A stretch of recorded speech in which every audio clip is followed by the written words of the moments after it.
Good evening. The theme of the talk this evening is the attitudes we bring to our practice. How important it is the way we meet our experience, how really indispensable this is to this practice of mindfulness and to this path of waking up.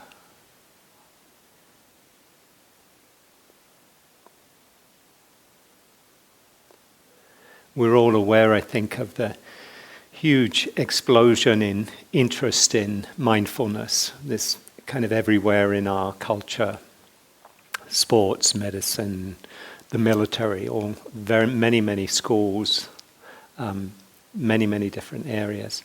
And a lot of the interest has come from, as you know, from the research into mindfulness and the benefits of mindfulness, and showing how helpful, powerful, what a powerful tool it can be in working with depression, anxiety, PTSD, stress, pain, a whole range of different conditions. You know, just to speak of the kind of more medical ones there.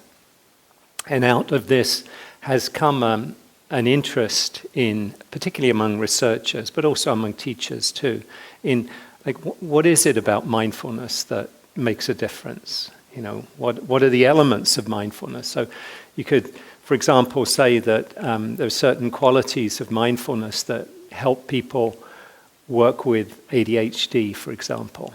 You know, being able to focus and concentrate better. But they're probably not the same ones as will help people deal with anxiety or PTSD, where there are very powerful emotions and mind states, which it probably isn't just about concentrating and focusing the mind, much more about learning to be tolerant of our experience, to open to our experience. So there's a lot of interest in, what are the different elements of mindfulness. And both the researchers and teachers who've kind of explored this area tend to come down to three main elements. At least I see three main elements of mindfulness. And I'm just going to talk about this. The main theme of the talk will be on attitudes and qualities, but just to put it in a little bit of context, these three elements are intention, attention, and attitude. Intention, like we're consciously and doing this practice on purpose. We can be mindful without doing it intentionally, but as a practice, there's a conscious intent. We're here very intentionally, aren't we? We're coming, we're doing certain practices, we're sitting, we're walking, we're bringing awareness to, eating and the transitions and all of that. In a very conscious way, we're intending to do it. It's not just haphazard. There's that intention, that's a key element.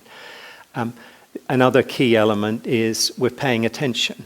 Kind of pretty obvious, isn't it? We're kind of bringing awareness to our experience. We're focusing our awareness, focusing our attention.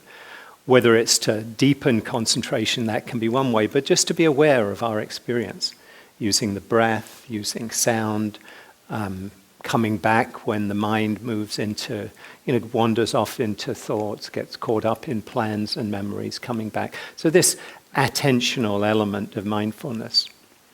And the third is the attitude or attitudes that we bring.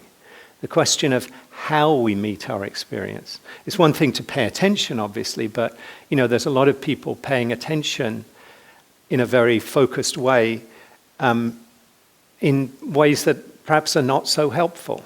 You think of a sharpshooter or a pickpocket or a burglar, paying attention, being very focused. But, clearly there the ethical, basis isn't there. We're not supported by sila if we're harming somebody else, clearly. And also the attitude isn't there. The attitude of opening to our experience. It's the attention, but without the attitude. So it's very I think it's very important and very helpful for us to pay attention to the way we pay attention, the way we bring awareness to our experience, the way we practice, the attitudes, the qualities of heart and mind that we bring to our practice. And in almost any definition of mindfulness, you think of John Kabat-Zinn, who's developed mindfulness-based stress reduction that's been around for 35 or so years. He speaks of mindfulness as paying attention in a particular way, in the present moment, on purpose, non-judgmentally. Kind of not such an elegant definition, but it covers the main pieces: paying attention, the attentional piece, on purpose, the intentional piece, and then in a particular way, non-judgmentally, the attitudes that we bring. So the sense of we're paying attention on purpose, consciously and intentionally, and in a particular way. And what are the ways in which we're paying attention? And that's what I'd like to focus on this evening. Begin with continue with a quote from Marcus Aurelius, who probably we don't often quote in talks, but a Roman writer, philosopher, who says, "If you are distressed by anything external, the pain is not due to the thing itself, but to your estimate of it. And this you have the power to revoke at any moment." So it's to do, our suffering or distress is to do with how we're meeting our experience. And he talks about anything external, I would add, also anything internal, our own internal responses. We can bring this same kind of estimation to our experience, and we can revoke certain attitudes that are not helpful, that are leading more to distress and suffering than leading to well-being and happiness. So our attitudes are really a key to how we respond to any situation, and are an important determinant of our happiness and our well-being. And attitude really, as I'm going to kind of elaborate this evening, is really at the core of this practice of what we're doing, this practice of awakening and practice of mindfulness. Just think of a situation, an everyday situation, where you're driving on the freeway and you've had a difficult day at work. Let's say you got yelled at by your boss. Things aren't going well at home. You've been getting in conflict with your partner or your children. Perhaps you're worried about your financial situation.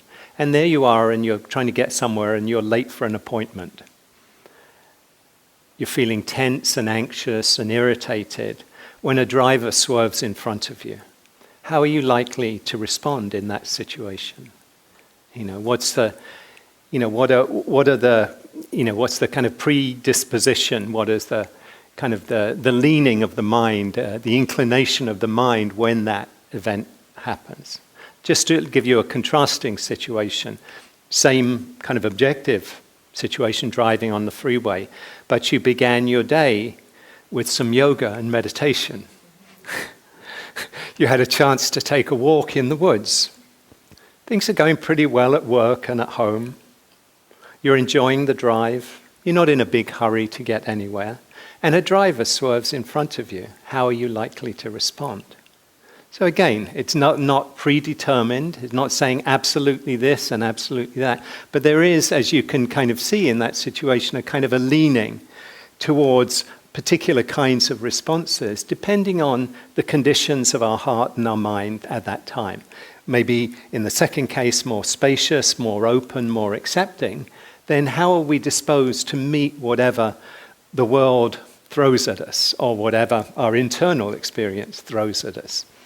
In the first situation, you're primed or predisposed to respond in a way that's angry, irritated, judgmental. It doesn't mean you absolutely will. You might find some presence of mind in that situation, but the conditions do lean in that way towards those kind of responses. In the same way as if you kind of drink in a habitual way or take drugs in a habitual way, and you've done that over and over again.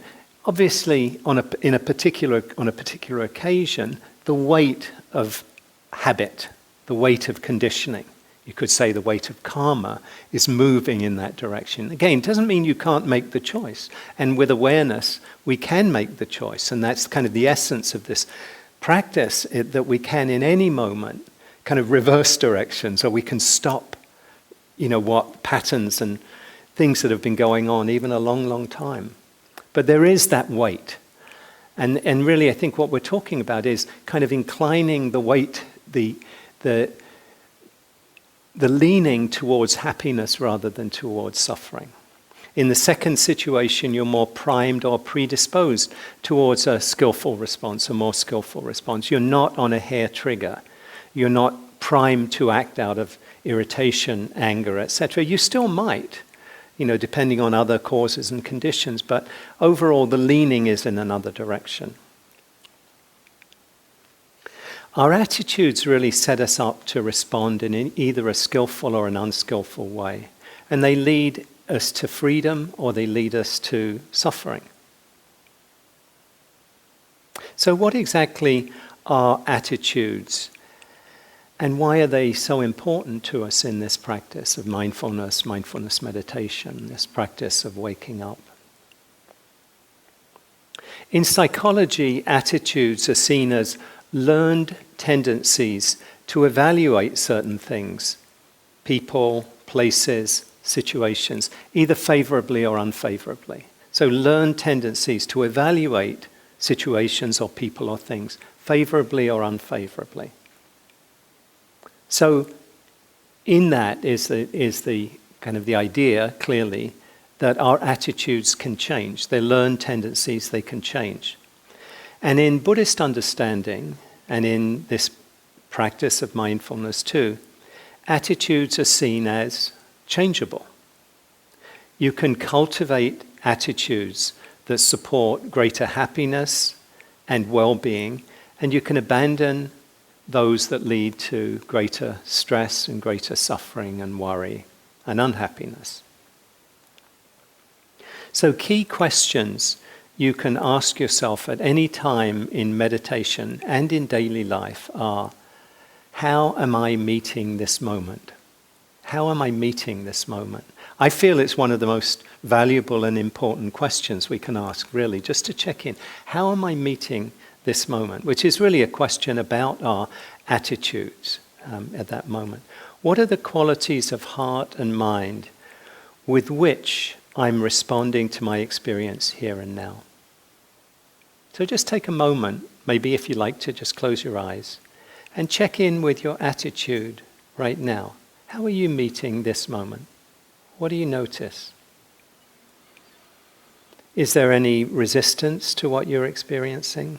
It could be I'm feeling tired, or I'm restless, or I'm not particularly interested in this theme, or it could be anything. Maybe there's some spacing out a little bit, it might be some boredom. Or is there acceptance? And the wonderful thing is none of it is right or wrong. It's not like you're wrong to be feeling, if you were feeling tired or judgmental. It's just what's here. So what attitude am I bringing to what is here? What do you notice? So in this practice, nothing is wrong. If we can just bring awareness to whatever is here, it just becomes the place to pay attention. What am I aware of? What am I experiencing in this moment?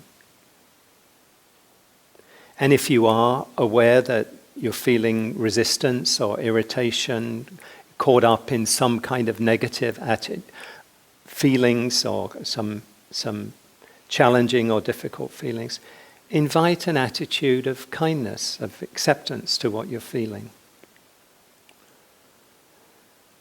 In this practice, the approach really is approach, better word than approach, but the invitation is to let kindness and acceptance and curiosity have the final word. We tend to let judgment and annoyance and boredom, or whatever we're feeling, particularly if they're kind of fight or flight responses to what we're feeling, to let that be like, this is the truth of this moment. And the invitation in our practice is to open and accept that this is here right now. Judgment is here, anger's here, tiredness is here. But allow the container of awareness to be large enough to hold that, to meet whatever is here with kindness, with acceptance, without judgment, with interest, with curiosity. So whatever you're feeling, see if you can just open to an awareness that is larger than that more limited kind of perhaps reactivity to an experience. Can I open to this? Can I let this be here? Not making anything wrong, but holding it with the attitudes, and the attitudes that I find essential and central, I'll talk about in just a moment. So the instructions in the meditation that we've been giving, and that you will have heard if you've been to other retreats, are very much about attitudes, and that's or at least a very important part of the instructions. And we invite an attitude or an approach of receptivity. This receptivity is sometimes expressed as welcoming your experience, as in Rumi's poem, welcoming the guests, accepting what's here, allowing what's here to be as it is, saying yes to what is, not resisting or judging or clinging, opening to our experience, letting be. All of these words and phrases and images really point to the same attitude or quality of mind. And that is ending our conflict with this moment's experience. Ending our conflict with this moment. Opening to this moment as it is. And I think sometimes this can come across as, acceptance. It can come across as passivity, or just being passive in the face of whatever. Just accept. But I see it really as much more as a creative and a dynamic engagement with our experience. We open to it. And then we might need to do something. What is a wise response? What is a wise reaction in this situation to what I'm feeling? Feeling discomfort, it might be wise to move. Or it might be wise to just open and allow yourself to feel what you're feeling. That's a question of discernment, and that we cultivate that in this practice. I had an experience some time ago where I noticed, I do a fair amount of driving, as I'm sure many of you do, and so it's really a great area to bring awareness to bring mindfulness to our driving, because a lot can come up in it. And a while back I noticed something had shifted in the way I was driving. Found myself driving impatiently more often, seeing other people, other motorists as in the way. Have you ever experienced that, being somehow in competition with them for that little space, between you and the car in front, and I noticed I was honking my horn more often, kind of getting annoyed, and getting home more tense than usual.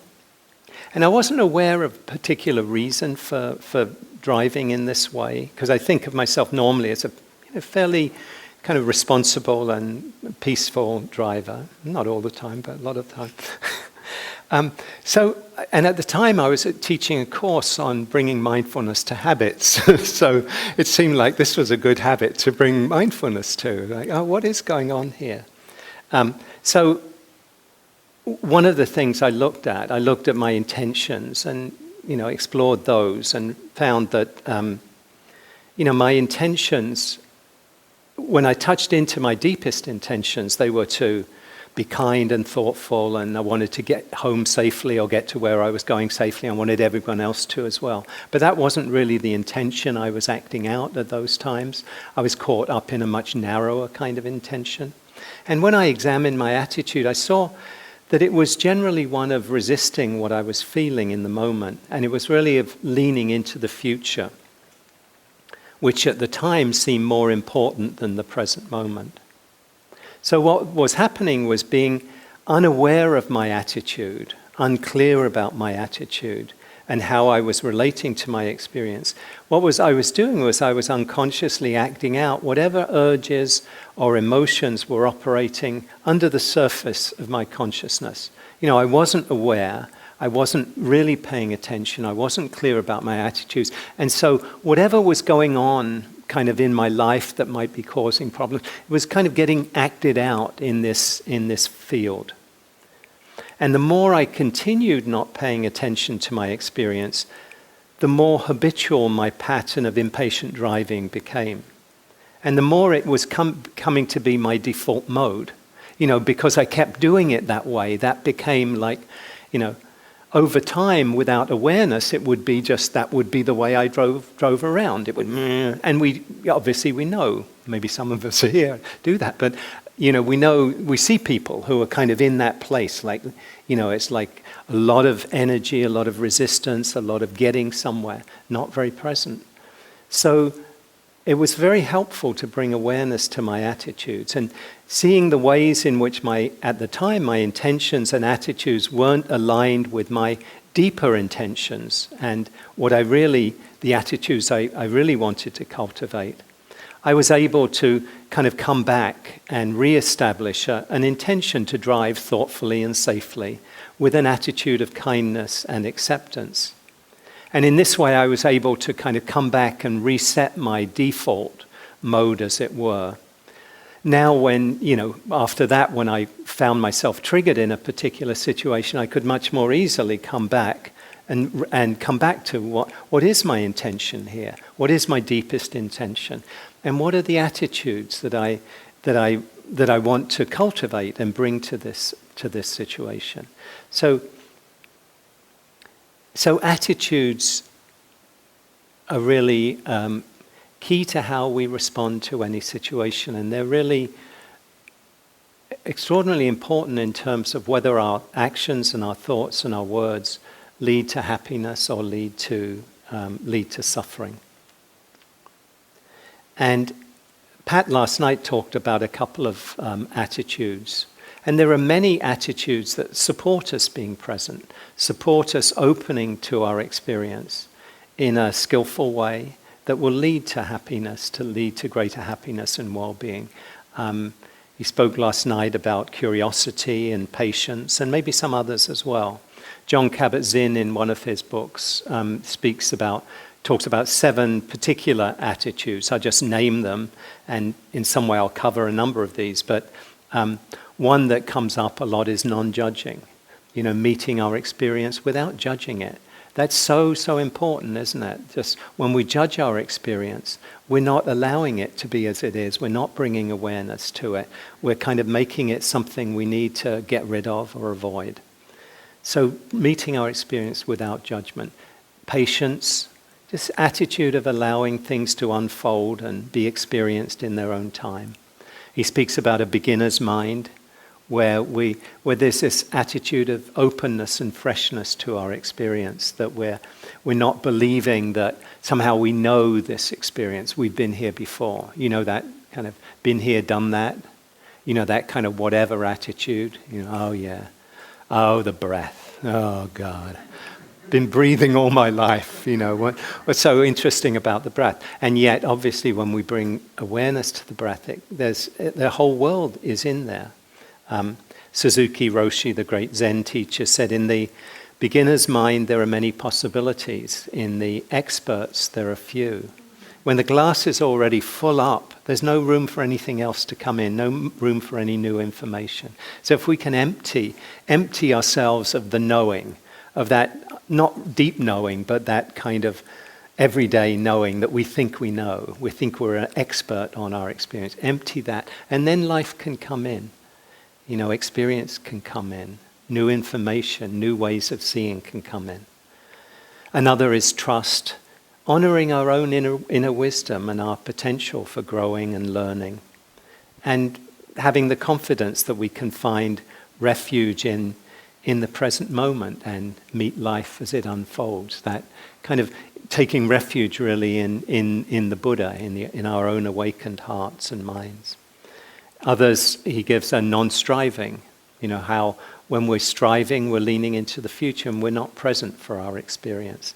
So just when we see that we're striving, we're trying to get somewhere, just invite ourselves back. Okay, what am I aware of right now? Can I be here with this? Acceptance, I'll talk more about that in a minute.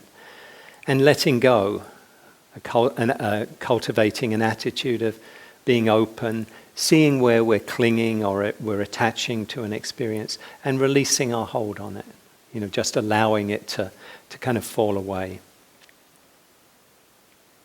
So it can be helpful to just reflect on what are some of the attitudes that help you to be present. And it may not be all the same for all of us. Another one that Pat mentioned last night, I think, or today was humor.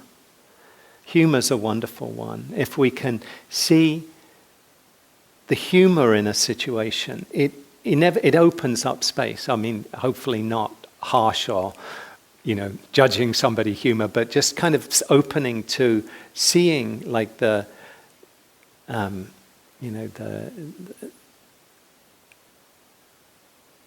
funny side of this human condition. Seeing it with humor, just kind of opening in that way. The space opens up for us to be able to hold our experience. So what are the qualities of mind and heart that best allow you to accept your experience, to be present, to be alive, to be fully here, fully engaged? In my own practice and working with others, I've found 3 qualities or attitudes of mind and heart to be really at the core of this practice, that I keep coming back to them. And I think in many ways they cover all of the ones that I've already mentioned, but they kind of have a little bit more of a global quality. And these 3 qualities or attitudes are acceptance, kindness, and curiosity. Acceptance of what's unfolding, acceptance of the good, the bad, and the ugly.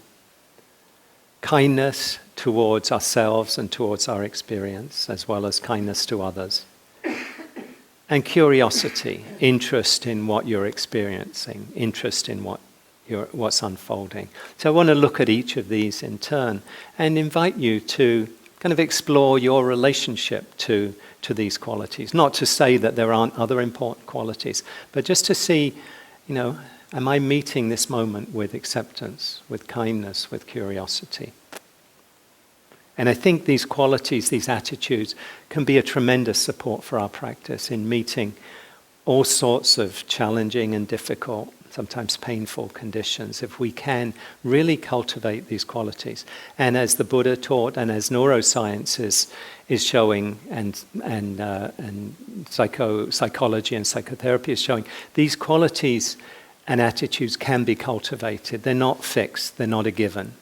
That we can cultivate, the Buddha said, cultivate the good and abandon what's unskillful.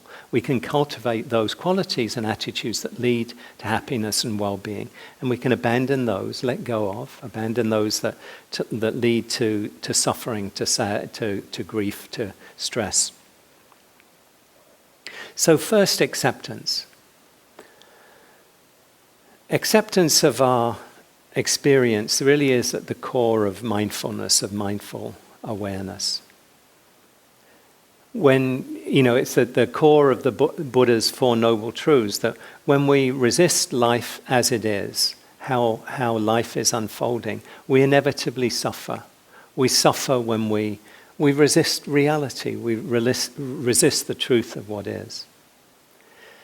This quality of acceptance, of meeting your experience with acceptance, is really taking refuge in the Dharma. That's really, I think, acceptance is taking refuge in the Dharma.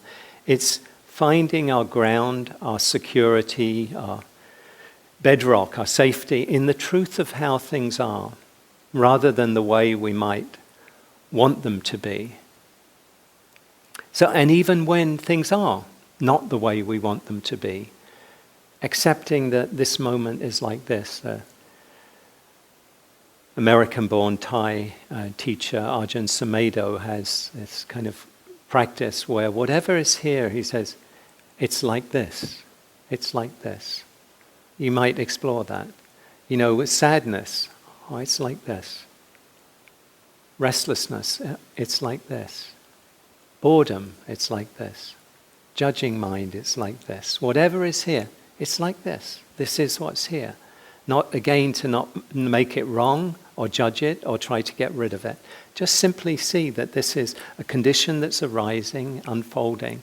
And if it can be met with kindness and awareness, with acceptance, with interest, then, like everything, it'll stay for a while and then it will pass. The suffering only comes when we get our hooks in it, or it gets its hooks in us.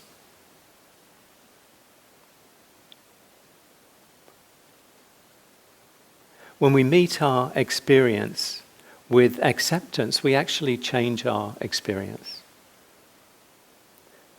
What Krishnamurti, the spiritual teacher, said, if you begin to understand what you are without trying to change it, then what you are undergoes a transformation.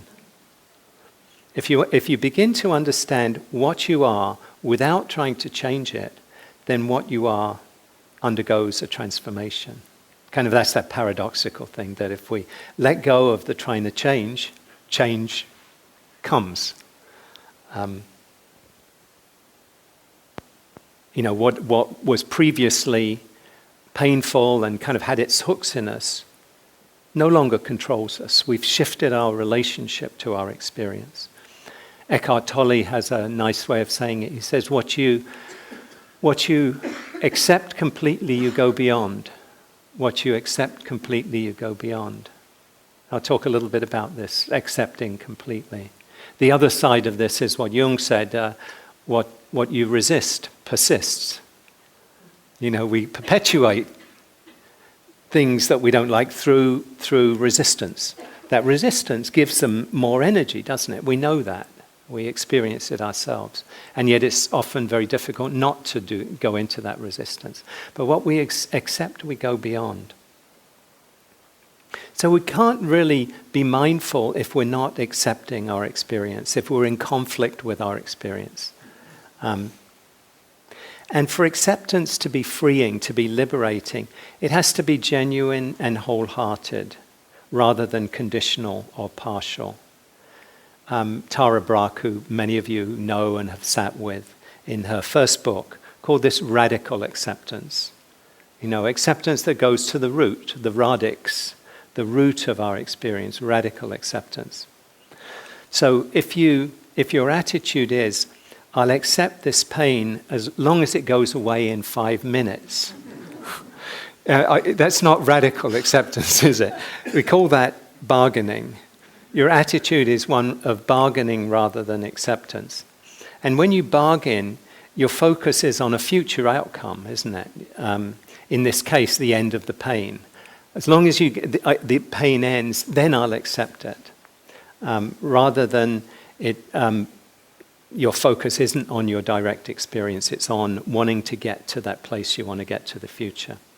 The focus on when the pain will end takes you away from the present moment.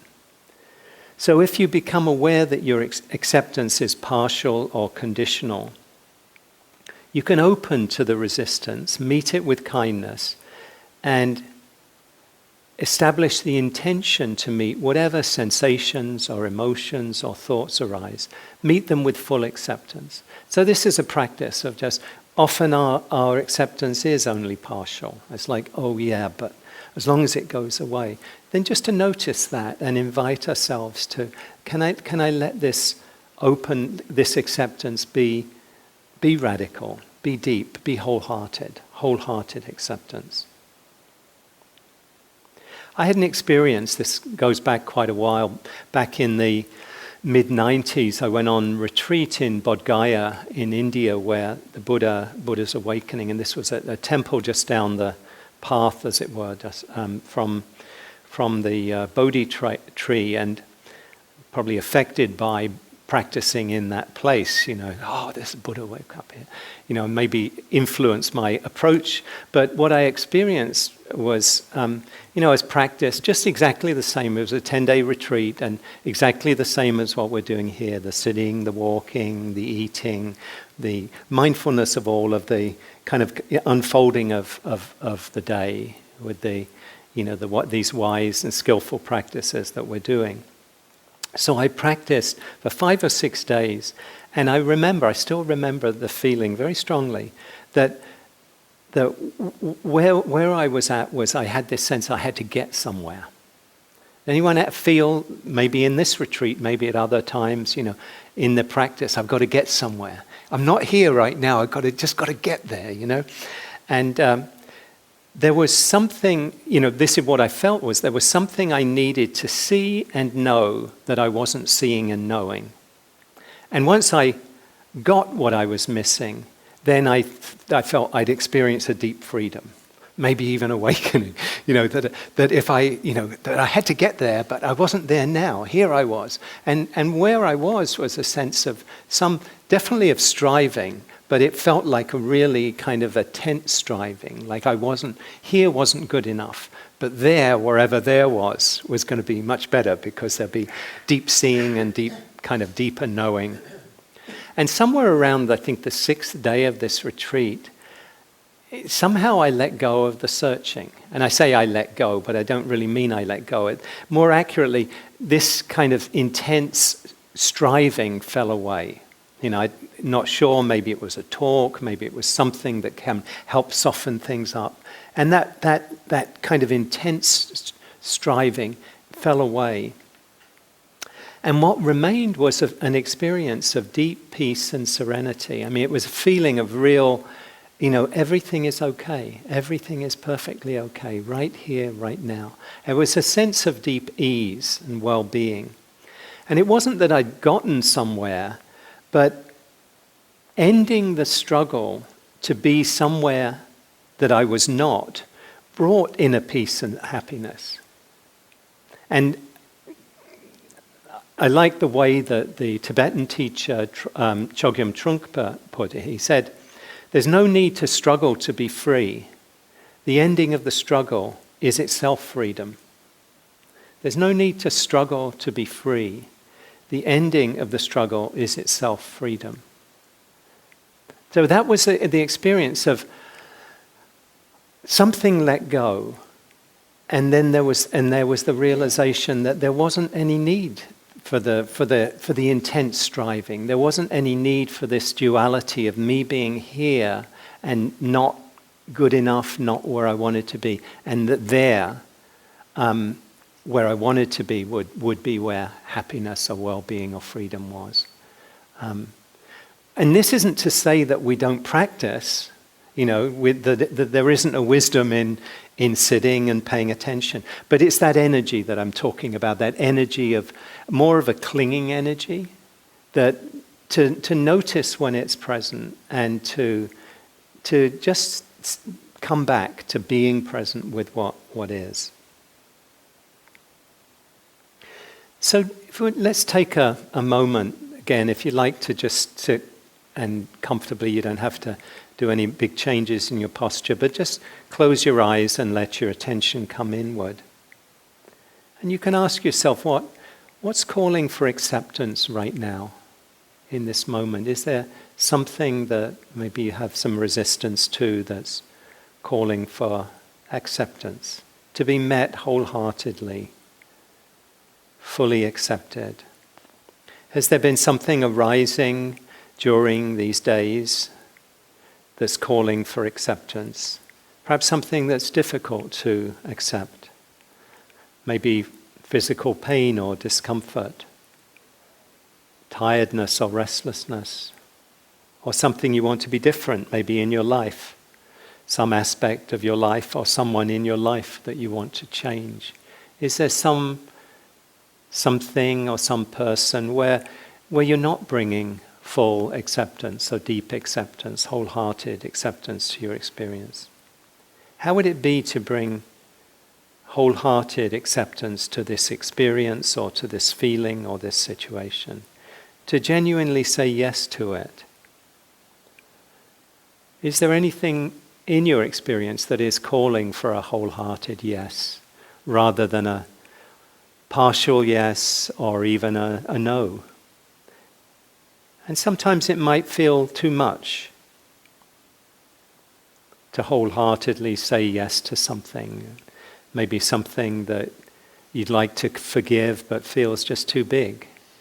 And then it may be enough for now to have the intention, of accepting, forgiving, bringing compassion to your experience.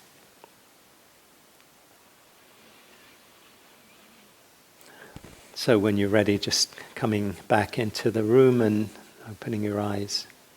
So acceptance. The second quality I'd like to emphasize is the quality of kindness.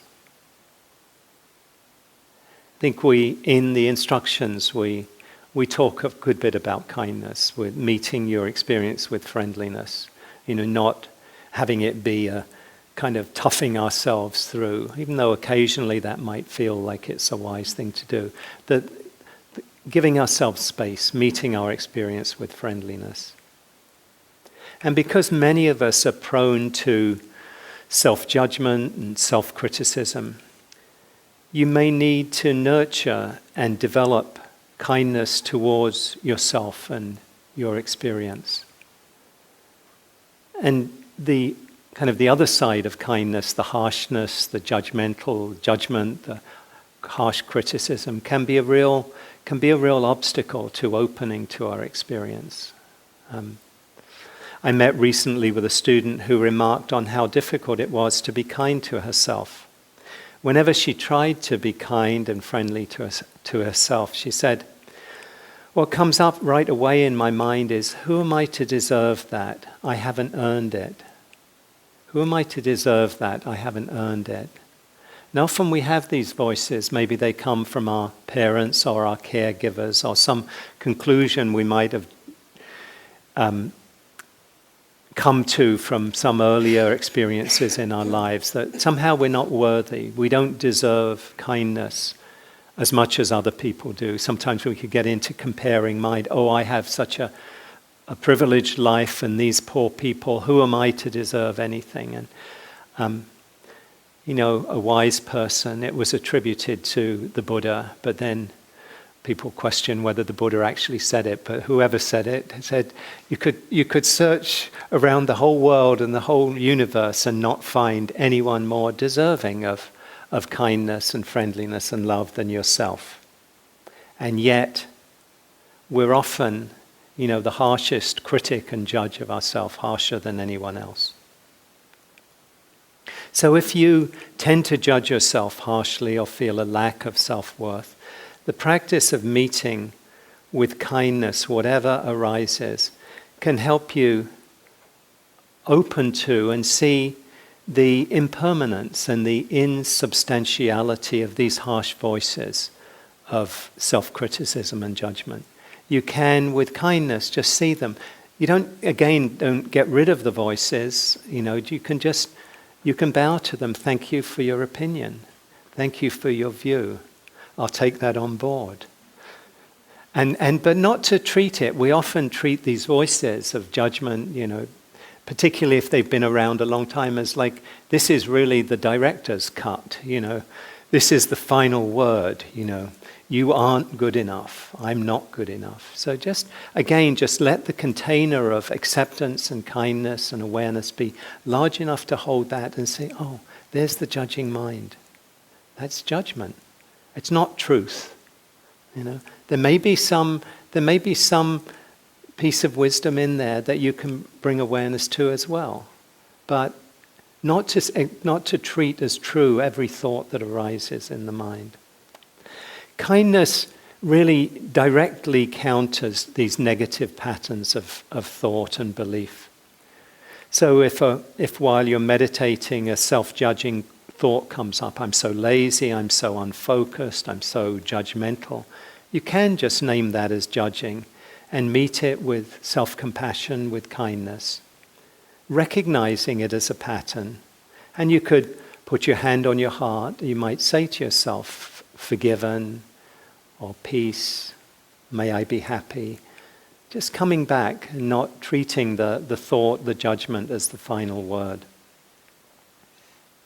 If you can continually meet your habits of self-judgment and criticism in a field of kindness that doesn't make the thoughts and the judgments wrong, but recognizes them as conditioned and impersonal movements of the mind, the harsh edges of the judgments will begin to soften and dissolve. We change these old stories, these old narratives, these old patterns and habits through just bringing them into awareness and meeting them with acceptance, with kindness, with curiosity. And as you bring kindness to your own experience, space will open in your heart, allowing you to meet the suffering of others with compassion as well. There's a lovely poem, many of you may know it, called Kindness by Naomi Shihab Nye, the Palestinian-American poet. Just a few lines from that I like very much. She says, "Before you learn the tender gravity of kindness, you must travel where the Indian in a white poncho lies dead by the side of the road. You must see how this could be you, how he too was someone who journeyed through the night with plans and the simple breath that kept him alive." One thing to say as well is sometimes we think, I can't be kind to myself, but I can be kind to others. But I doubt very much if we're not kind to ourselves, what is the nature of our kindness to other people? Can we really be kind in a genuine way? Or is there something that's kind of affecting that compassion and kindness to others? Asking that as an inquiry, but I think underneath it, I believe, it's the same heart and mind. And if we're judging and criticizing and we're harsh over here, there really isn't much possibility. It's very much a dualism if we're in that situation. And so the invitation is to come back to kindness, to self-compassion. If we don't practice kindness towards ourselves, mindfulness can reinforce the sense that we're a flawed person. And we'll keep trying to get rid of or change the bad parts of ourselves. It can become a self-improvement project. But with kindness, with awareness, we can open to the fullness of our humanity and see our experiences less personally. Kindness allows us the space to forgive ourselves when we do lapse into old habits or fall short of our objectives. And then we can begin again. We can come back to our intention without judgment, baggage, self-recrimination. So again, just pausing. You might let your eyes close again and just sit for a moment. Notice what's present right now. And meet whatever is present with kindness. So what am I aware of in the body, the heart, the mind? Can I meet this with kindness? And notice, is your attitude right now one of kindness, or is there resistance to being kind to yourself and to what you're feeling? And if there is resistance or judgment or spacing out or disconnection, just let the container of kindness be large enough to hold all of it. That's the invitation, just to come back to that larger awareness, that spacious, kind, curious awareness that can hold everything, that can be large enough to hold our most painful, most difficult, most challenging experiences, painful emotions, losses, physical pain and discomfort.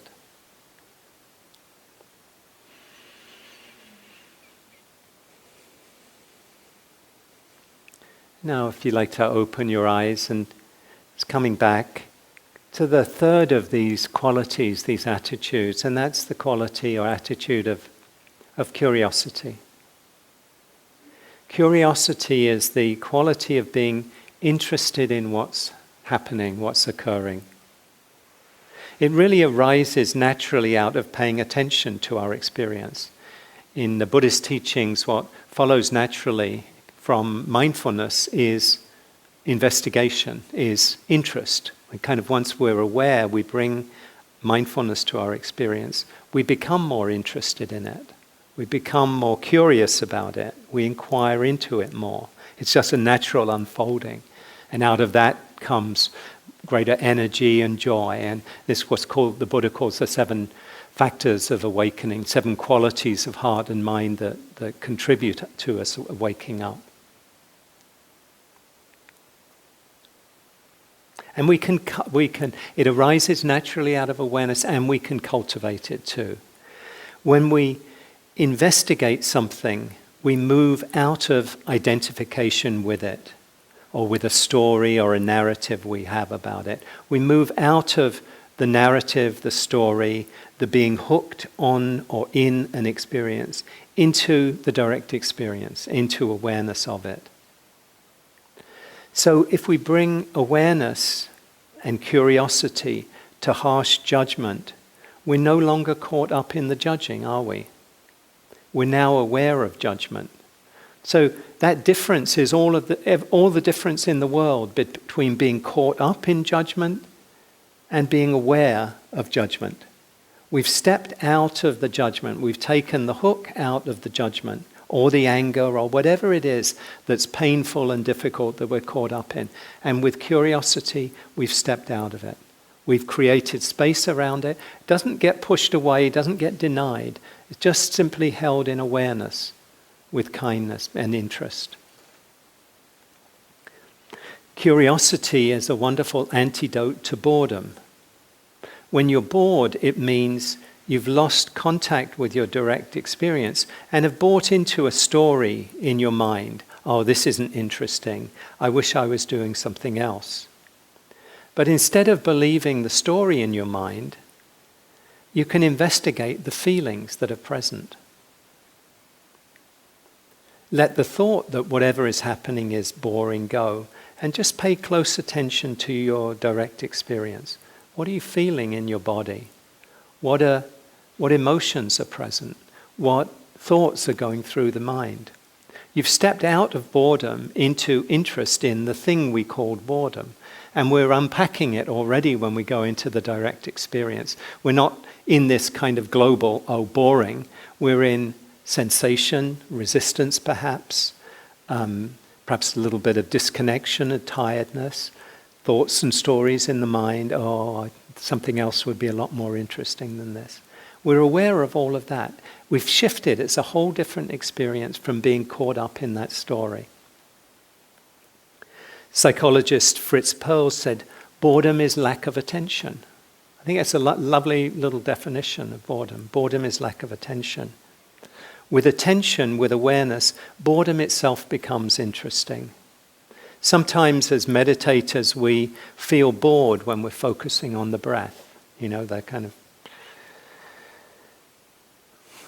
been here, done that. You know, I know the breath. I've been breathing. I must have had 1 million breaths or 10 million, however many it is, since I started this journey.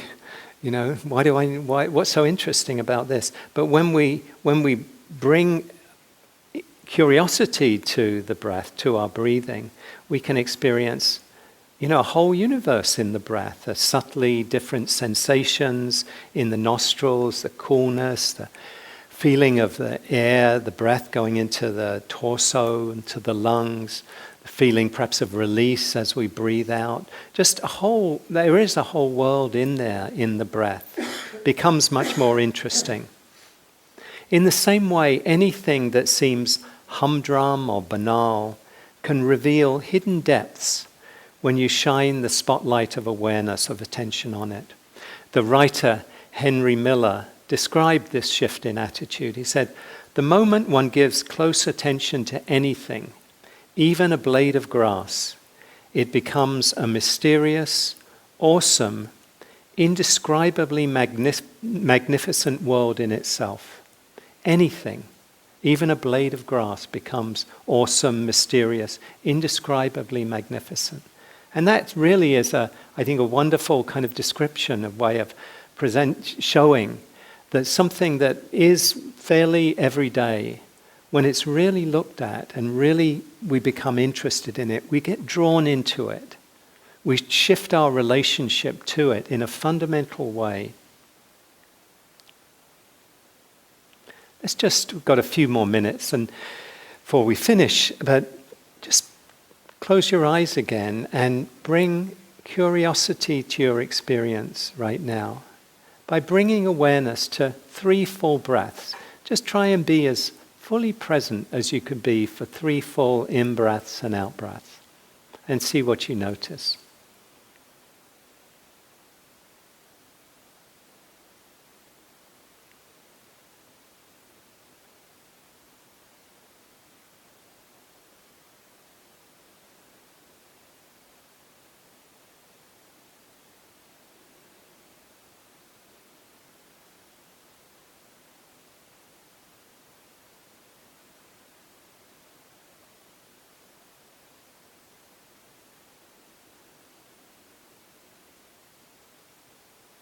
When you're ready, just coming back, opening your eyes again. Maybe you notice something a little different just by shifting your relationship, just by consciously bringing awareness to that experience. Anyone notice anything different? Anything that stood out that might have been different? Just if you did, just say a word or phrase. Anything?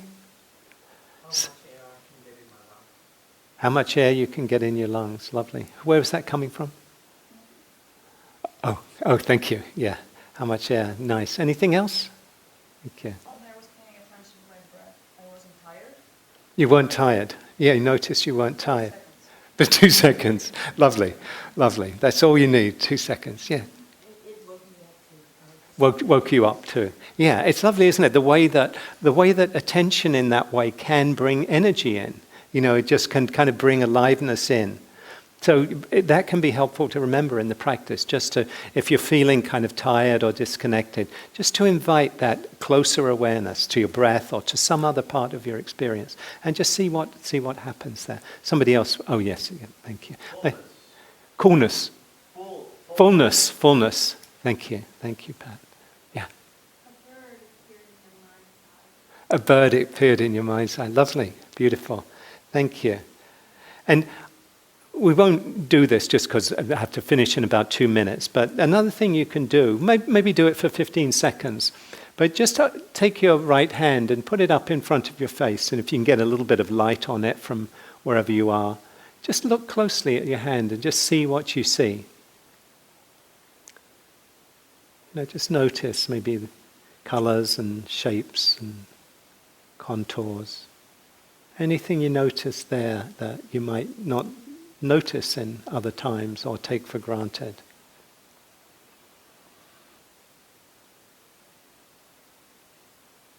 So this is what we're doing. If you can put your hand down now, just being curious, just inviting that sense of curiosity, of just drawing ourselves into an experience and looking at it more closely. And the next time you're experiencing a difficult emotion, try turning that same curiosity toward the way you feel, or a physical experience, sensation or pain or discomfort. Rather than being swept up in the emotion or the physical sensations, just be aware of the strong energies that are present. How do they manifest? Is it tightness or tension, heat or flushing? Do they come? Do the energies the feelings, do they come and go? Do they come quickly or slowly? Do they come like a big wave, or do they come like more ebbing and flowing? Do they get stronger? Do they get weaker? Or do they stay pretty much the same? Do they move around? Do they shift from one feeling to another? We can really bring this quality of curiosity, and we shift our relationship to that experience rather than, this being unpleasant and somehow I've got to resist it. We go into it.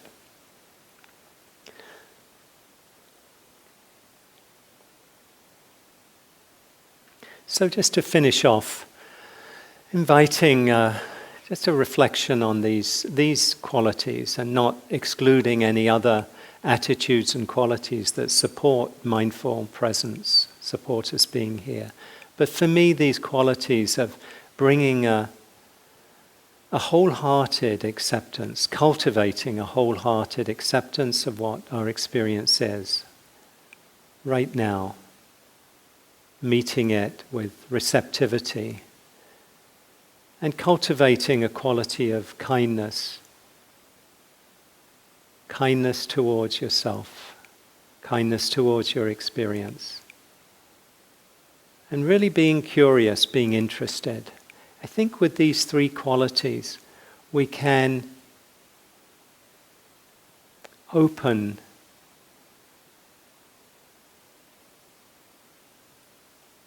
fully to our experience and